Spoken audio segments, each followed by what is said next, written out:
Hello and welcome to The Dirt and the Divine. I'm Krisha Young, executive growth strategist, author, and advocate for living a fully aligned and unapologetic life.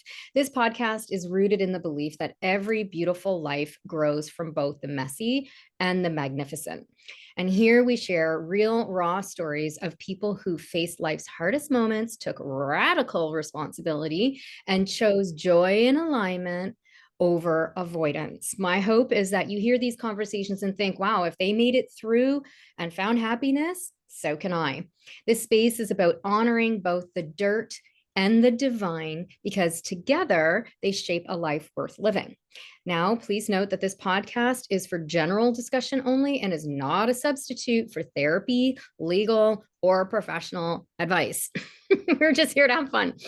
So let's dive in. So today, my guest is a literal rock star on stage and in the world of transformational leadership for over 20 years. Amber Swenor has been helping purpose-driven leaders and teams unleash authentic success. We're going to talk a lot about that today. She's a transformational coach, business strategist, professional speaker, author, and the front woman of the melodic metal band Morningstar. I heard some of her music. Awesome. Amber's work is rooted in the belief that true success begins by embracing the full truth of who you are, your light, your shadow, your story, your soul. She's the founder of Soul Seed Strategy, where the mission is to elevate conscious leaders and teams by aligning vision, values, voice, and visibility. I love a little bit of alliteration. Her best-selling book, Unleashed, a Been There, Rock That Guide to Radical Authenticity in Life and Business, has touched thousands of lives. Whether she's on stage with her band or speaking on stages, Amber is here to remind us your personal truth is your path to freedom. It's time to live unleashed. Hey, how's it going? Great. Welcome. I'm super excited to have you here. This is going to be a really powerful episode. I can already feel it, just based on our pre-conversation before we got on here, and we're going to be diving deep into unleashing and unmasking and authenticity and all of that juicy stuff. And the like those are just words until you actually like start to do it, right? And I love that you express yourself through metal music too. Like that's some hardcore like moving of energy in that as well. So I love that. So thank you for being here. Thank you. Yes. Yeah. So Amber, tell us a little bit about your story. Like, how did you get into this work? Like, what led you into having this level of like insights and awarenesses into yourself, and then transmuting that and teaching others on how to do the same? Yes. Yes. And I love how we started our pre-chat and you brought up the concept of unmasking, because a lot of my story, when I look back, and I think we all have this, is I'm able to see who I was and then all the masks I started putting on because I thought I had to. So I grew up in rural Wisconsin, in the United States, in a very hardworking family, definitely a lineage of undereducation, history of alcoholism. As a child, it felt like a lot of struggle. I was very sensitive, although I didn't really understand it back then. And I grew up and became the first in my family to graduate high school and go to college. And so, in and of itself, a lot of that, there was a lot of the being the child who felt like was the parent in some ways. And also, it was breeding grounds to become a high achiever in a way that really served me until it didn't, right? Like what I grew up with, I am so grateful for what my parents have done and created. And especially when I look at the lineage of what they overcame, right? Being young parents, both high school dropouts.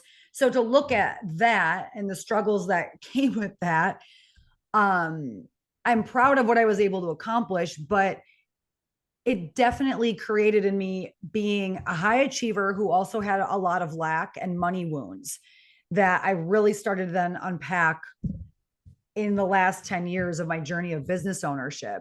But I went into sales. a few different sales jobs. I was a very high achiever, did well in sales. At the same time, was building my band. So that had been a dream from the time I was a kid. I always knew I wanted to sing and express myself that way. And it all kind of converged in my 20s when I was a top salesperson selling TV advertising. I was also the front person of my band, but I was like a split identity where people that I worked with didn't even know that I was a musician on the weekends. And so then a lot started to come out of that experience of feeling like I had to be two different people and play different roles. And that just opened up a lot of my journey to start exploring that. Yeah. And it's so hard to maintain dual identities like that. So hard. Yeah. Yeah. Yes. And it was, I think, didn't start to realize what it was until I realized that I was crying in my car every day at work. I felt unexplained anxiety, just a lot of, and there's, until I started to like realize how uncomfortable I was and unhappy, and I couldn't really explain why that was. And so I started doing some of that unpacking, and looking Yeah. at why I believed I had to fit a certain mold to be a success in business, and why I was afraid to be who I authentically was. And it just started opening up a lot. Yeah. So take us through that journey. Like, do you remember? Like, I mean, I don't really remember all of the things that I've done over the last, like, I guess it's 15 years now that I've been unpacking stuff, and I don't really remember Yes. all of the little iterations. But like, do you recall, like, okay, so you're sitting in your car or you're crying and you're like not understanding why you're feeling a certain way, right? Like Mm-hmm. that's like, it's like now when I'm upset about something, I know that I'm moving through something, like I know Yes. that something needs to be seen. I know it's my inner child. I know it's like something that's wanting to be revealed, right? And even though like it Yes. might feel the same as it did like 15 years ago in terms of the emotional turmoil or whatever Yes. you want to call it, right? It's like at least I know what's happening now. But if we cast our mind back to when we're first having these aha, like realizations that something's up, right? It can be Mm-hmm. really scary to navigate because it's like, why am I crying all the time? Like, why am I feeling the way I'm feeling? And I think we're going to dive into this a little bit about like operating from our head and then like taking it down into like the body, Yes. and connecting the dots between those two. And pretty much almost every single podcast that I've recorded, we've talked about that, like connecting the dots between the mind and the body from a somatic perspective. And so I'd love to know like how did that like appear? Mm-hmm. And I love what you're sharing, because what just landed for me was the difference was back then in a lot of ways feeling disempowered, where today, 10 years later, if the frustration shows, I feel so empowered because, like you said, I know that it's just information, that I'm on my cusp of some new transformation or level of healing. But back then, so it was a couple of things.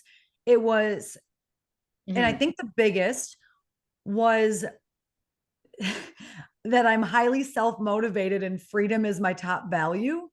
And I, again, like I like to set the course of my own destiny.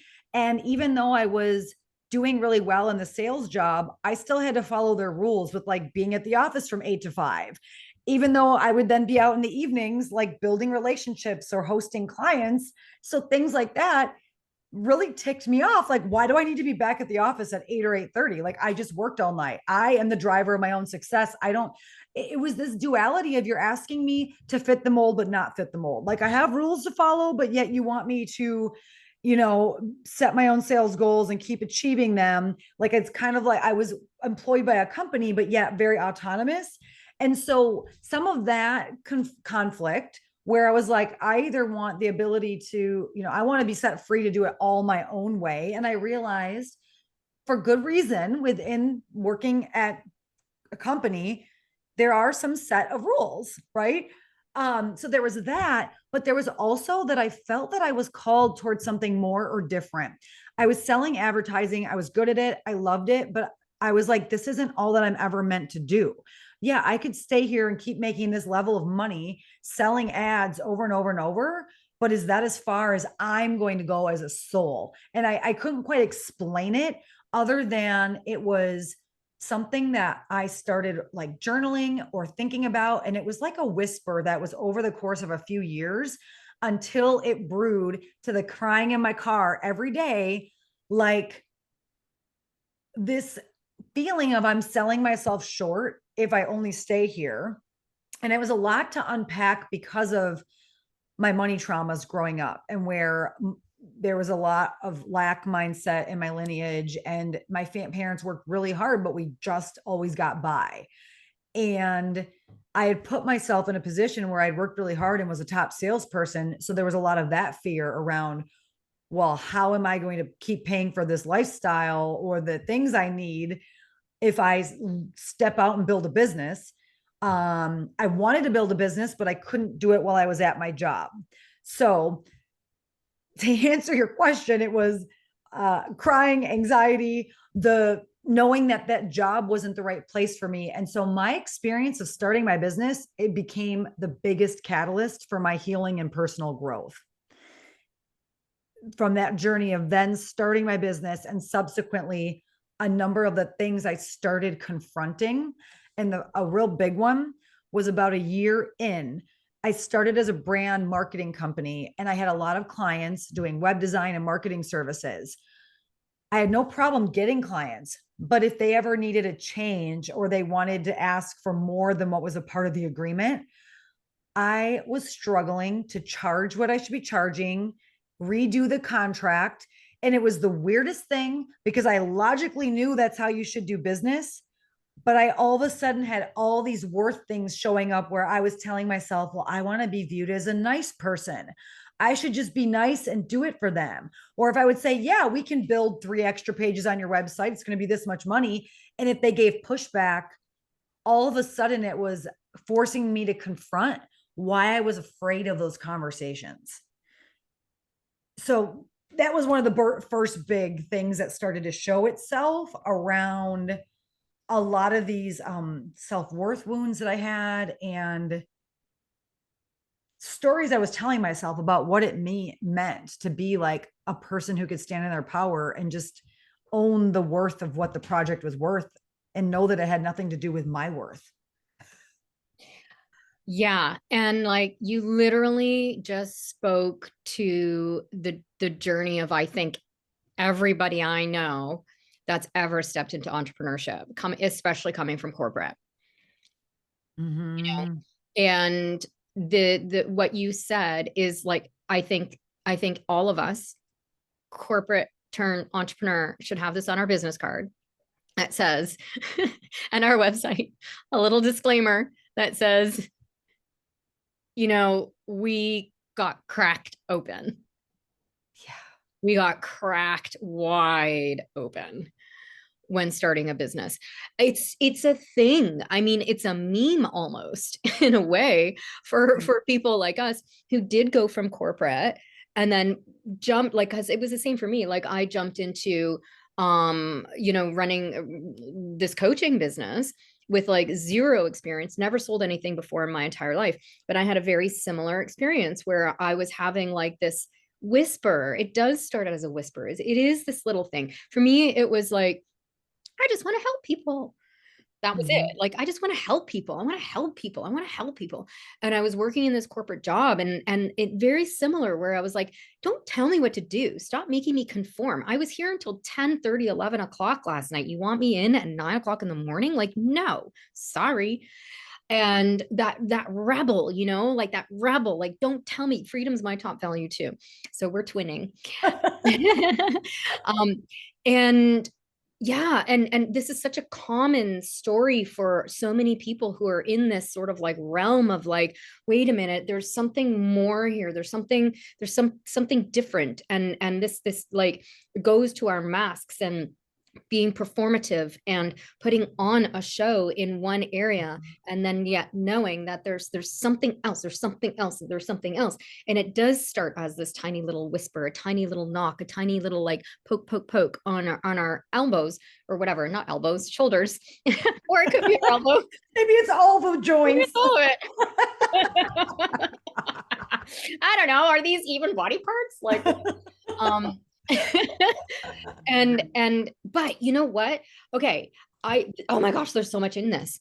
There's so many strings in this, because the one string to what we spoke about a few minutes ago, about how now we understand when the anxiety or the crying or something like that happens, we understand that it's something that needs to be seen, right? So we're getting it, like, and I do believe that even at this point, even just like the gentle whisper and the gentle touch is all we need, because we know what that means. You know, we know Yes. that, okay, wait, something's not right. And I know for me, when I get that, I'm like, oh my gosh, something's not right, something's not right, I don't know what it is. What is this thing that's not right? Okay, like I pay attention to that now. Like Mhm. my life depends on it, because I understand at such a deeply innate level, an embodied level, that that's my soul, that's my spirit, that's my purpose, that's something bigger that's trying to redirect or birth me, right?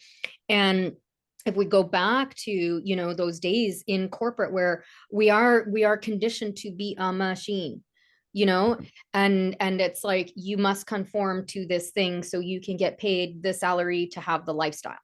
Mhm. And then, like, yeah, letting go of that, and then confronting all of the things of like, oh, I didn't know that I was supposed to charge more, or how can I do that? Which makes complete and utter sense from a business perspective. Like, of course you're going to charge more for 3 additional pages on a website, of course, like, duh. But it's like when you are it's like it's something about you. It becomes so deeply personal about you, and that, I think, is how starting a business is alchemy into this deeper inner work, right? Absolutely. Because it's like it's forcing you to confront the things, all of the things Yes. that if you'd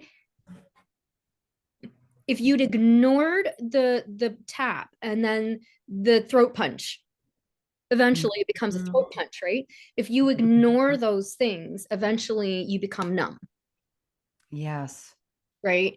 And I couldn't do that. You couldn't do that. Most people I've interviewed on here can't do that. Most of my friends can't do that. We can't live numb.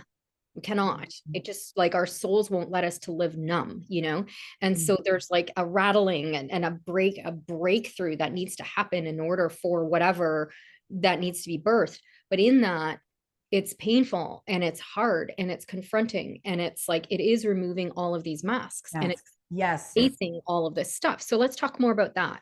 Yes. Yes. When I look back, the mask I was wearing at that transition point of going into starting my business was I fit all this classic high achiever perfectionist, like has to show up with all the answers, because I am a strong self driver, always the person that would lead all the efforts, lead the clubs. I wanted to seem like I'm in control and I have the answers.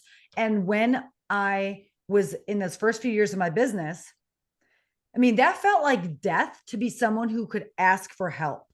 It's wild to know that I am the same person. Well, I'm different in a lot of ways, because those years ago, it felt like death hiring my first coach. It Yeah. felt like like being a failure in a way, which now I know is just silly. So I about a year into my business, when I was struggling with this, I took that brave step, hired my first coach. I'll never forget when I was telling him these struggles I was having. Like, I have all these clients, I know it should be worth this much. Back when I sold advertising, I had no problem doing it. But now all of a sudden, I'm making it a story about me. I need help with this. And he said, Amber, it's easy. If that should be the price, you just charge that price.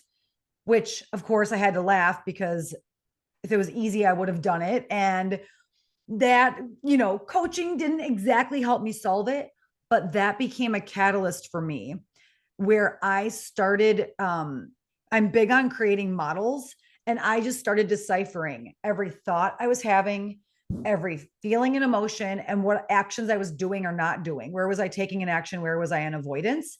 And you might remember I had mentioned this at one point. It's now called my think, feel, do model. There's a lot of versions of models like this, and so simple yet very highly helpful for people who might be in the same place. Especially for me, I've now since learned how sensitive and emotional I am, and I've learned how to make it my strength, not a weakness. But by doing this, this helps me to this day. I use it, work through what are my thought patterns, what's my feeling or motion, and then what action do I want to take or not take. And that actually helped me start unpacking. And for me, there was a lot around the money and self-worth wounds and traumas that made sense, again, given the family lineage, the stories that we had been told about, well, people with money, what is that? Those are the people with money, and like almost a negative connotation. And my family was very hardworking. They wore this hard work like a badge of honor, almost like you couldn't be in the club of my family unless you struggled, unless you hardly got by. And I had to be the one to transform that story and create a new story and say, like, you can be a really damn good person who's backed by a lot of abundance and wealth, because then we can do more good in the world. But it was that experience of having to be willing to first remove the mask and say, actually, I'm willing to receive help from others, and then start to unpack. Again, a lot of that was the money masks and what it meant to fit in my family or not fit in my family, and create a new story for myself that I can fit just beautifully, and kind of be a leader that this family deserves and maybe needs, by showing that having money doesn't say anything about your self-worth. It just makes more possible that you might desire to create in life. It maybe makes us struggle a little bit less. It's such a challenging belief system to navigate. Yes. Such a challenging belief system to navigate. It's like it makes sense. Like, of course, money is gonna help with a lot of things, right? Because it's like it just does. And I'm sure that, like, with your family too, like if they'd won the lottery, would that have been okay? You know what I mean? It's like it's so fascinating how, like, on one hand, if you were handed, a bunch of money, that would be okay, but to earn it, like, what is, like, it's mind-boggling how we have all of these societal Stories about culture. what it means. Yeah, yeah. Yes. And like the negative, like, oh, who do they think they are? And it's like, people who've probably worked there. You know what I think, actually? I think for me, okay, I'm Gen X. I grew up with, like, all of these bad characters Mm. in cartoons that had all the money and they were evil. Mm. And every cartoon character, the one of them, the Donald Duck, is coming up in my mind right now. I don't know why, but there was like a rich uncle Donald Duck or something like that. And like every mean character Mm-hmm. was rich, Mm-hmm. right? Like, how much of our programming is literally from cartoons? Yeah. Yes. And oh my gosh, what's the saying, it's like money only amplifies what's already there. So in the context of my family lineage, I can see how some of the people were use it as a mechanism for control. And we can go back in time and figure out why, right? Like if they were trying to get love or so it was more some of that from generations back, looking at, even though, like, I look at, like the great grandparents and people that were passing away with like hardly anything. Some of them didn't even own a house. And yet I look at some of the infighting that would happen around the tiniest pot of something. And it was like a means of control, and who's in the will, who's out of the will, when there's not even much in the will. But it was, so I think it's the personality dynamics that we have. And it's more about that, but somehow in our lineage, it became wrapped around this control of money. Mhm. Was more the reflection of the dynamics of how people treated each other. Yeah. Yeah, exactly. And I'm so grateful though that my parents flipped a lot of that. Like we have our own stuff to work through. I'm also grateful that I'm at a place now where we like are open. We can talk about this. I mean, I watched my mom, this loving woman that she struggled with worth her whole life. There's a lot of reasons why. She was a house cleaner, still is. I mean, she's done this for 40 some years. And growing up, I agonized over watching her never increase her rates. And as a kid, I had some friends whose parents hired house cleaners. I went and did market research and I asked them what they paid their house cleaner. It was twice as much as what my mom was charging. And I went to her and I begged her to raise her rates. And she said, Amber, if people think I'm worth more, they'll give me a raise on their own. Ooh. And so, yeah. And this is one I've worked around for years. Like a lot of my work was I wanted to heal my mom and I had to do all my work around this. Like, Amber, you can only heal yourself. But through focusing on myself, she's grown a lot as well. And I'm so grateful for that journey because not everyone gets that. And I'm speaking about this openly with her permission, which I'm also grateful for, but like that was modeled to me and that wasn't healthy. It wasn't modeled to, that was modeled to me was if people think I'm worth it, then they'll have to give it to me.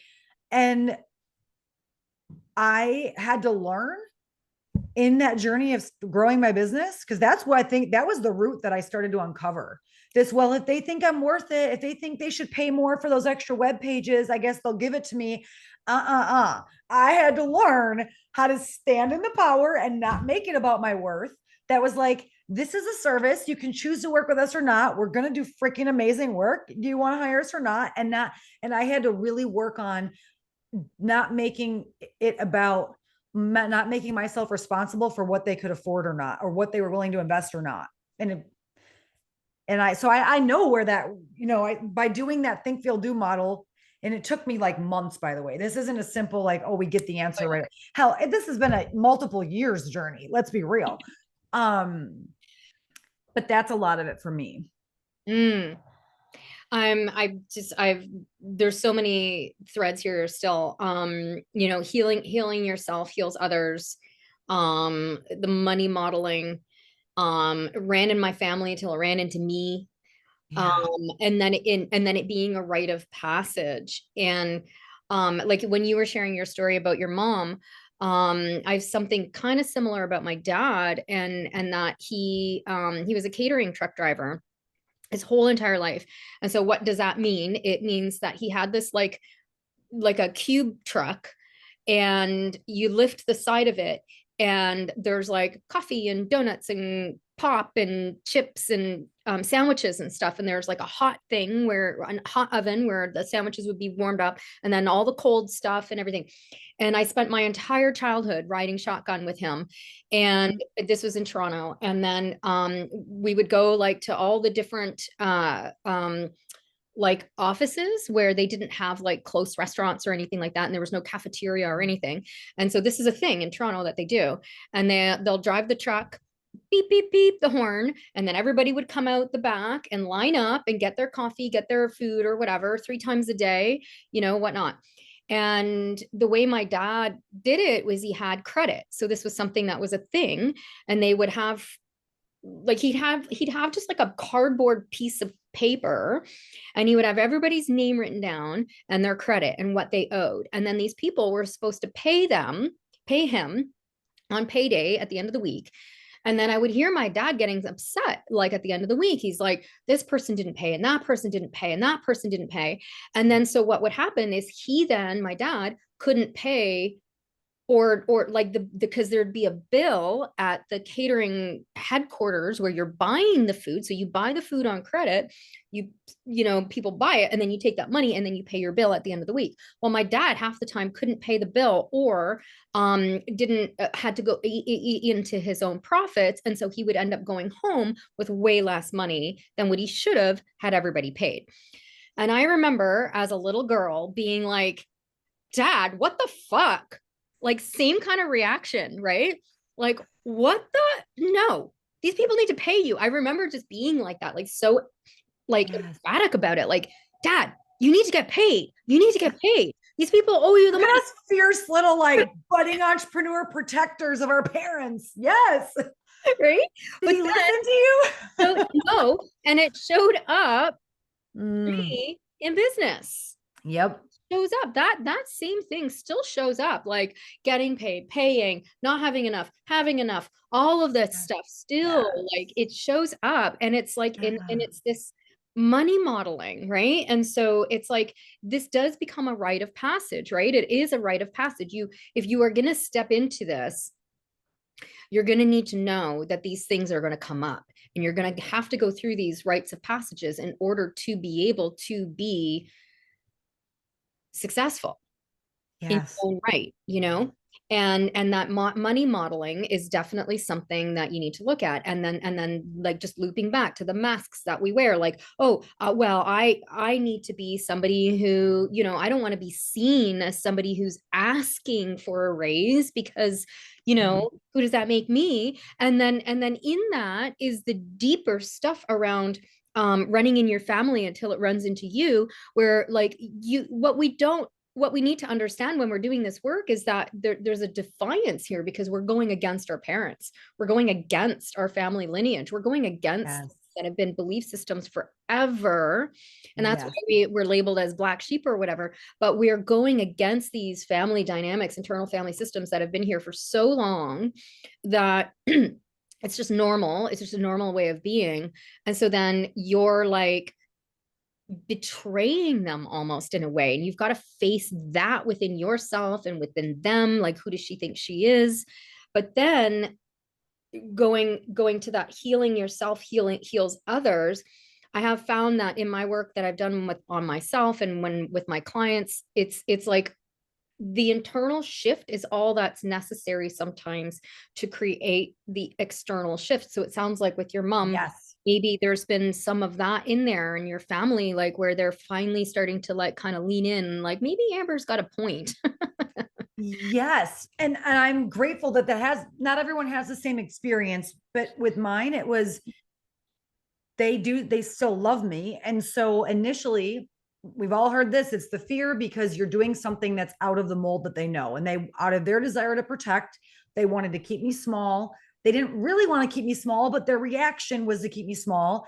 However, the more that I stepped into what I was meant to do and create, and they could see how that was supportive for me and feeling happier, like becoming more of my true self, it started to be a light for others in my friend group, my community, my family, where there was a piece of that that they wanted a similar journey for themselves. And we have to do it for ourselves.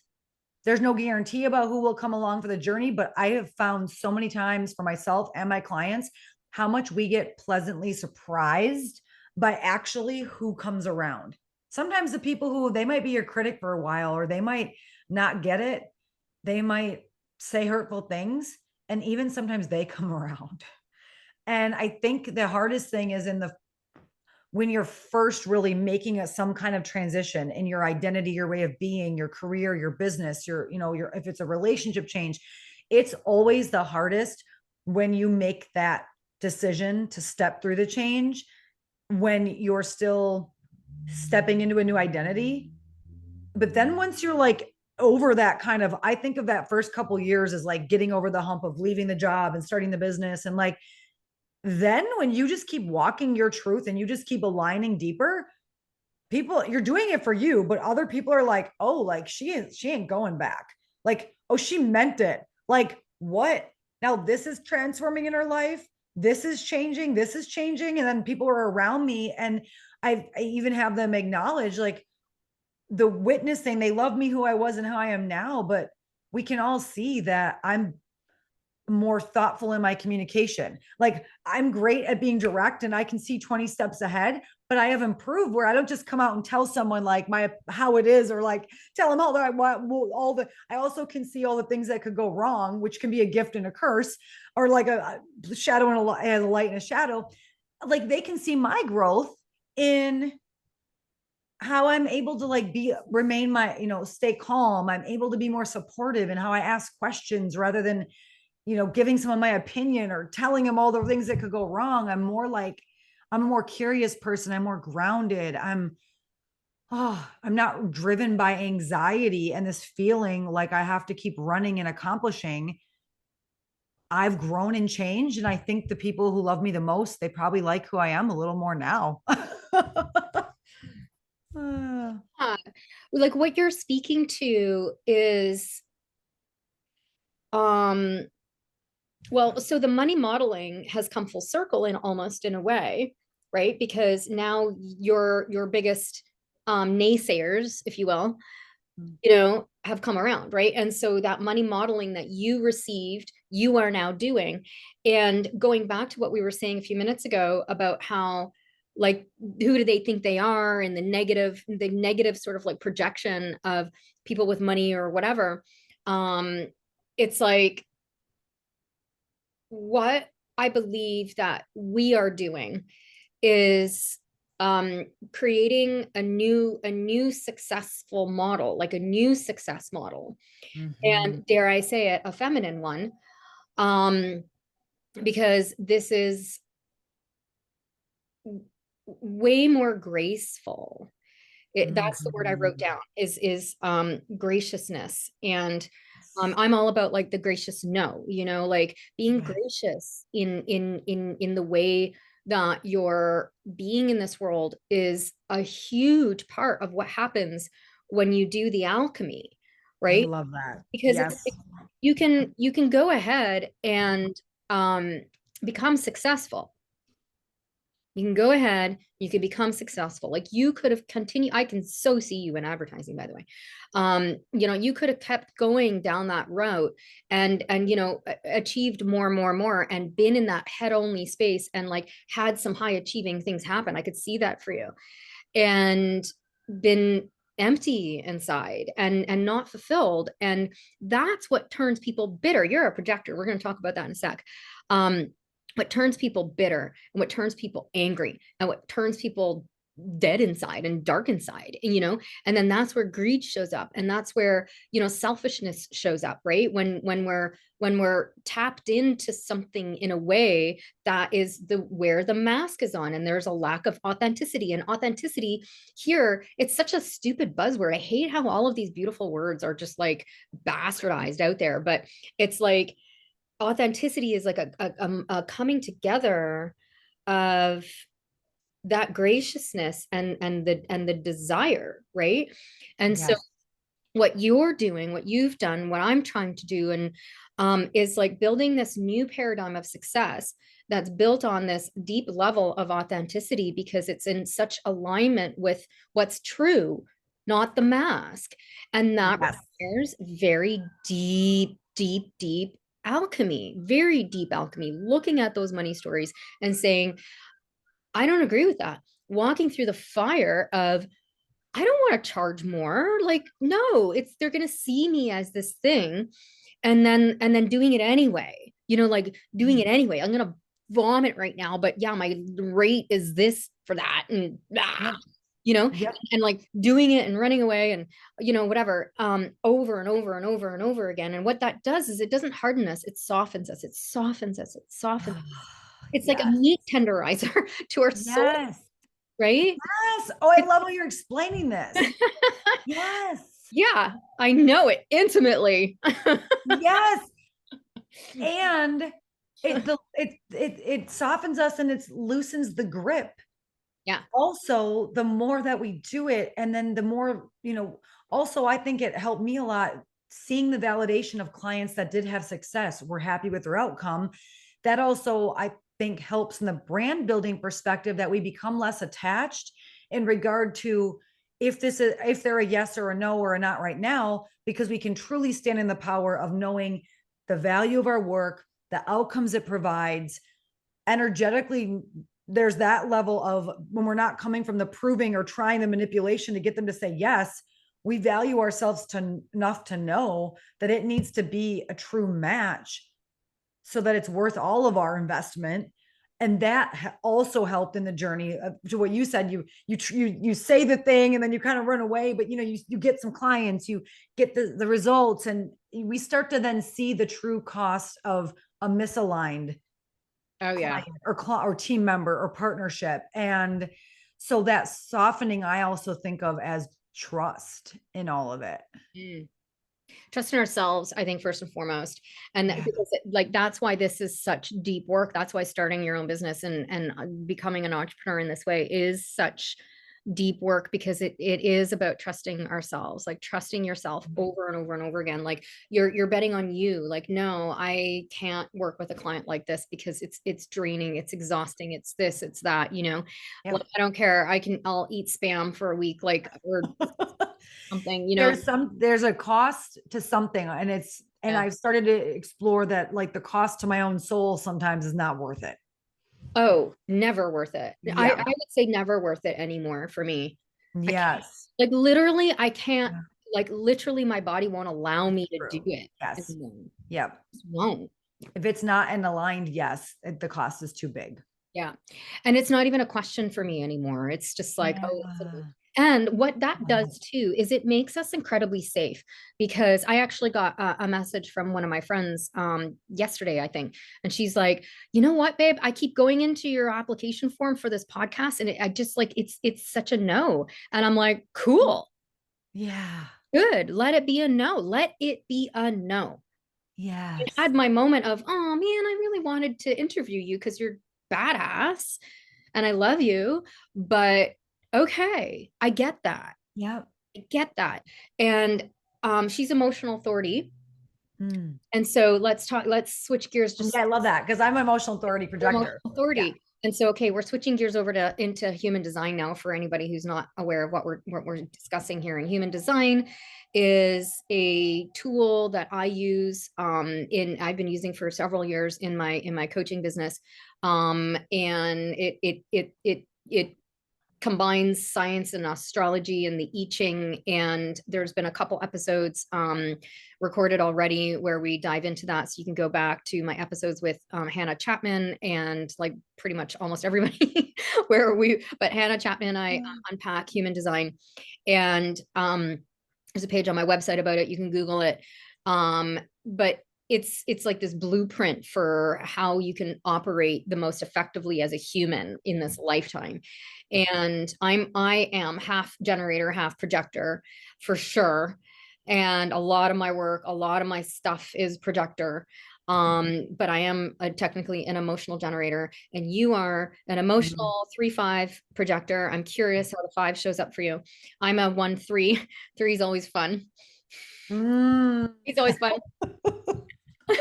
The last relationship I had was with a splenic projector, 3-5, and there was a lot of like break, break, break, break.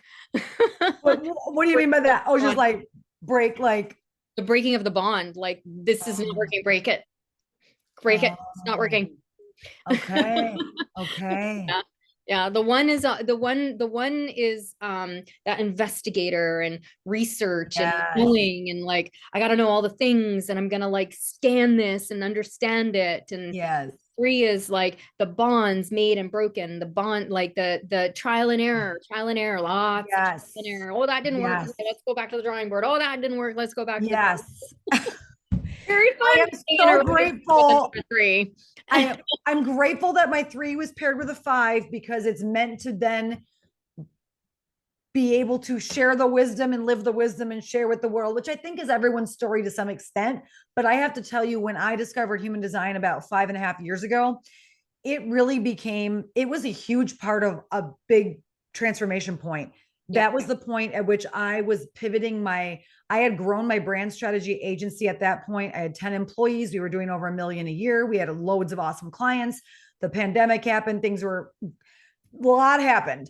And I was already stepping into much more of transformational coaching, leadership training, speaking, my book, shifting into a new way of being.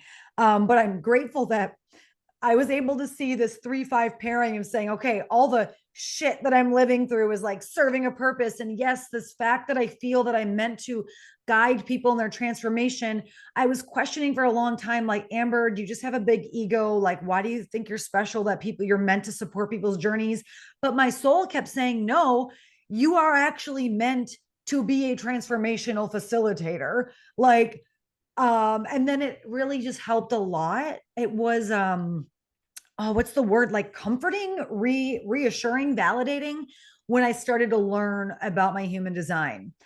At first, I rejected the aspect of being a projector and waiting for the invitation, but I learned, and it made a lot of sense, that a lot of projectors, a lot of people in general, we spend a lot of our life operating as a generator. I had been the hard worker bee. I worked tremendous hours, high achiever. I mean, I had this team, all these clients that but once I started to really recognize just how exhausted and burned out I was feeling and would become, filling a 10, 12-hour day, some people that really feels fulfilling for them. But when I started trying this on and giving myself like open days to be with my thoughts and feelings and my ideas, and especially through the process of writing my book, I realized that to really have it flow through the way I wanted, there were times I needed to dedicate days to that being my only task. That in and of itself was such a huge freaking change coming from someone who had my days booked back to back to back. And so there's a lot within this, but I'll just to simplify and kind of bring this to a point, I had to just start chipping away at allowing myself to just start trying on the guidance I was receiving. And when I would try it on, I was like, yeah, that feels good. And wow, I'm actually feel better as a person. I'm able to respond from a grounded place and not a reactive place, because I was just overworking and burning myself out. And oh my gosh, so many things. Yeah. Oh my God, I know. And the damage, I mean, I would even argue that you were probably operating more like a manifesting generator, because Yes, that like 100%. I would say in terms of our deconditioning that needs to happen when we're understanding our human design, I think the strongest design out there is a manifesting generator, because they've got like that initiating plus the generator. They're like holy moly moly moly moly molies. And you know, I love manifesting generators, and I mean I love all the types, but they're hard to keep up with. And it's like holy moly, okay, you wait, whoa, yeah, yo, slow Yep. down. Let me catch up. Yes. And I'm a generator, so I have generator. I could do 12-hour days, no problem. I'm like, what's next, what's next, what's next, what's next, you know. I have that energy to be able to keep going, right? And don't understand the need for that level of rest, right? um Mm. and so but even with that, I had to decondition myself from being a manifesting generator, which was like all the multitasking and the stopping and the starting and the like having Yes. everything achieved by lunch. It's like, whoa, I'm Yes. And yeah, 8 projects at once. I think 8 that's a big projects one. at I once. see it for Manny Gens. They have Yeah, they start a lot of things, they don't stop. And there's a reason sometimes where that is a yeah. part of their design. But It is. It's a beautiful thing. And when manifesting generators really start to understand that, because a lot of them carry the trauma that they carry is in the shame of not finishing the projects. exactly. That's where Yep. their shame is like, or in not knowing and understanding their sacral or their emotional authority and or their emotional authority in knowing like, oh, this project is a no for me. And then like continuing on projects that they just don't have the yes for, but doing Yep. it out of obligation, right? But like in terms of being a projector, and like I see projectors as like, you guys are just this precious crystal, and precious not as in like negative, like you're this precious crystal ball, and your Mm. wisdom Ooh, thanks. is infinite. I listen to projectors. I've got a lot of really awesome projectors in my life. And when they say, Krisha, la la la, I'm like, okay, Mm. I hear you. I listen. And there's a subtlety with that, right? Because it's like, well, I didn't ask for that advice, so ew, versus like, please tell me all the things. Yeah. So I kind of like, now that I understand this about projectors, I kind of give them carte blanche. I'm like, listen, I trust you. I trust your guidance. I love you. Please feel free to like offer your advice with me anytime, because I know that where it's coming from, and I know that how it's going to land. And then I'll let you know if I'm a no for this right now. Like I need to do my own Which thing. is awesome. And that's why I love some of these tools when people who are collaborating, friends, clients, we learn how to engage with each other in the way that Mhm. brings out our brilliance and magic. I appreciate that so much. And that was another big one from in my journey was actually recognizing that I do better when I'm invited. But I had to get right with that because I'm like, but hold on, if I'm in charge of my own, destiny and like being a go-getter, but there it was subtle, but I started to really understand there's ways that we still can go after our goals and dreams. But it was to what you just said. I really was able to see that I respond better if someone is asking and coming into my, field wanting to receive that guidance versus me going out and just offering it and then it's not met and then it feels like that energy pushback and that doesn't feel good. Yeah. Yeah, I get that energy so much. Like I've got all of my channels that are like communicative or whatnot, or projected channels. So that was something that I really needed to learn too, was like, oh no, it's the room. Like and I'm also open identity. So it's like environment is huge, and like being in the right room with the people who are receptive. So it's like, and I think sometimes with human design, sometimes this language is a little, it's off-putting, right? Like wait for the invitation, waiting to respond. I also rejected being a generator. I was like, what do you mean I have to wait to respond? I'm tired of waiting. I'm so sick of waiting. Don't make me wait.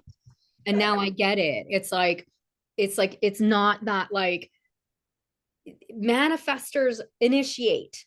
They're the ones who have the idea, they initiate. Like it's so natural for them. My son is a manifestor, and watching him do it, it's like, oh, whoa.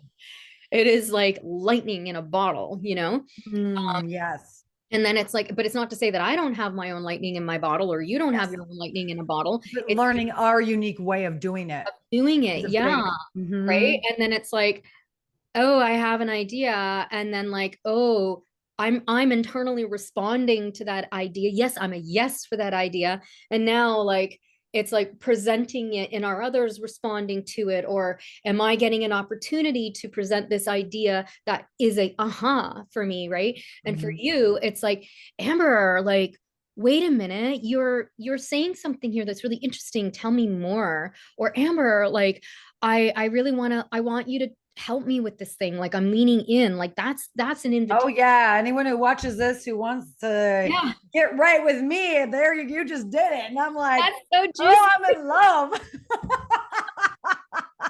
right?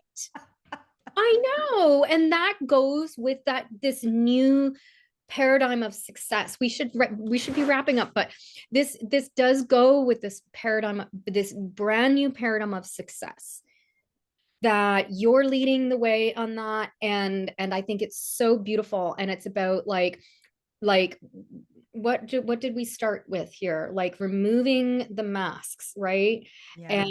And performativeness. And you've got this song Well, coming out. Tell us a little bit about, we can't really play it because it's not no, like that's okay. Well, we'll drop links. doing Thank you. well on the Yes. Zoom, And I but think one thing to wrap up with the human design, I don't know if we wanted to go here with this, but I think learning what shows up as our default is helpful. I think at one point you were alluding to that. Like for me, it was resentment and frustration. And now I've learned that that's okay. It's just become something for me to look at that I'm out of my design. I've learned that that's what shows up when I'm out of my design. And then it's my cue to make a shift back into my design. Um, yeah. And for generators, it's frustration. For manifestors, it's anger, yeah.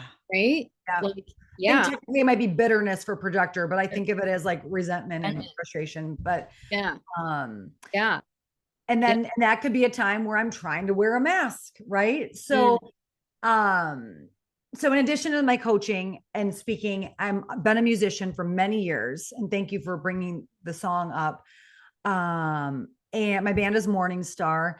And we wrote a song that is inspired by the similar content of my book, Unleashed, which is all about taking off the masks of how we're performative, that really being unleashed, this idea of taking the stage of our life every day is about being more of your true self. It's how do we do less for others' acceptance and more for our own true authenticity. And so my band is, we're releasing this song and excited to finally have new music dropping as a creative. We're always writing, but it's been a while since we've released something new. And so that's finally like the energy of that is so alive again. And it's melodic metal, and it is our way of expression. I think you started at the top of the call about moving the energy. Yes, it's such a good way to move the energy. And yeah, I'm really grateful that I found a way to not give that up, that I found a way to recognize that I can be a whole person who can be successful in business and live my life and be a good person and be sensitive and front a metal band, like learning how to do it my way. That had a whole lot of unpacking masks within the journey of being a front woman in a metal band. There's a lot more of it now, but when I started 17 years ago, we got a lot of pushback around like, oh, you're too heavy for rock and you're too light for metal. And we literally got feedback that was like, you guys would be pretty good if you got a different singer, if you got rid of the chick. And I, had to trust myself that this was part of my journey, that I love music. I thought that was funny because I'm like, oh, they're telling the band to kick me out of my own band. But now it's so amazing that over the recent years, that has shifted so much. And now people resonate with the music and they get the deeper message behind it. A lot of it is about authenticity. Well, and like just going back to that healing self heals others, like how much of their that like public reflection, was also maybe some of your own internal, like, who am I to be a cover of a metal band? Like, Oh, I'm sure that was present. that, right? It's like that reflection, sure. right? And the more Yeah. you own it, the more you're just like, damn, whatever, yo. 100%. I'm gonna scream into a microphone and Oh nobody's my gonna tell God, me it's how. all connected. Yeah. I remember the moments when I was performing and I was more concerned about how do I look and what are they thinking? And the same shift for me where I really became embodied and I don't have that thought at all anymore. Now I'm just like literally having fun and I am emotionally connecting with the audience. I don't even have to think about the words because they're so ingrained. And a lot of that transformation, it all happened in tandem with my business transformation. Yeah. The how who I was as a story of my identity. See, it all ties together. The more you take off the masks in one area, they come off in all the areas. Yeah. It's so true. That's authenticity. That's the definition of authenticity right there. Yes, it is. I love it. Oh my gosh. Okay. Clearly we could keep going. This was fun. And I'm also like, I got to open a window. The heat's running in my office. I was like, oh, I've changed color from the start to the end of this interview. This was great. I'm freezing. I'm actually freezing. Usually I have like a little heating pad, but I had to unplug it so I could plug in my devices. So because I did another recording a couple of weeks ago and I like almost completely died battery and I forgot to get my plug. And I'm like, please don't die before we're finished recording. I know all the things that we know, but still, Yeah. Well, I don't do these recordings in my office. I do them in my bedroom. It just like has nicer lights. Good. Yeah. Good, Yeah. So I don't like my plugs and stuff. Anyway. I'm so glad to be in bed with you. Thank you. Yeah. Consider yourself lucky. Please tell people how we can find you. How can they find you to work with you, to listen to your music? Tell us all the things. Okay. The easiest is soul-seed.com. From there, you'll see a few websites. You can click into Amber Swenor website. I have a resources page with some freebie downloads, a leadership guide to help you really step into authentic leadership. And my band is called Morning Star, and I'm hoping we can share out some links. But if you look Morning Star and search it with my name, that'll help you find the right Morning Star. Got it. Okay. But we'll definitely put the links in. So when we do the show notes and that, we'll Yes. make sure that We're they're on all the platforms, Spotify, Apple Music, YouTube. And we would be so grateful for the support with our new song coming out to listen to it or share it with someone who you think would appreciate it. Yeah, awesome. Well, Amber, thank you so much. I've really enjoyed this conversation. I think you've brought a lot of beautiful, storytelling and wisdom and truth telling to this conversation that I think will be really inspiring for people. So thank you so much for Thank being you. It was so fun and awesome to see just your intuition click in with the thread of all of it. And here. so thank you so much. Oh, you're so welcome. And thank you to the dear listener and watcher of The Dirt and the Divine. I really appreciate you being here and supporting this podcast and supporting my guests. Please go and visit Amber. And if you would like to know more about me, you can find me on Instagram. I'm a little unhinged on Instagram. That's at the Krisha Young. Facebook, I do more writing, Krisha Young. And of course, I'm on LinkedIn. And my website is Krisha Young as well.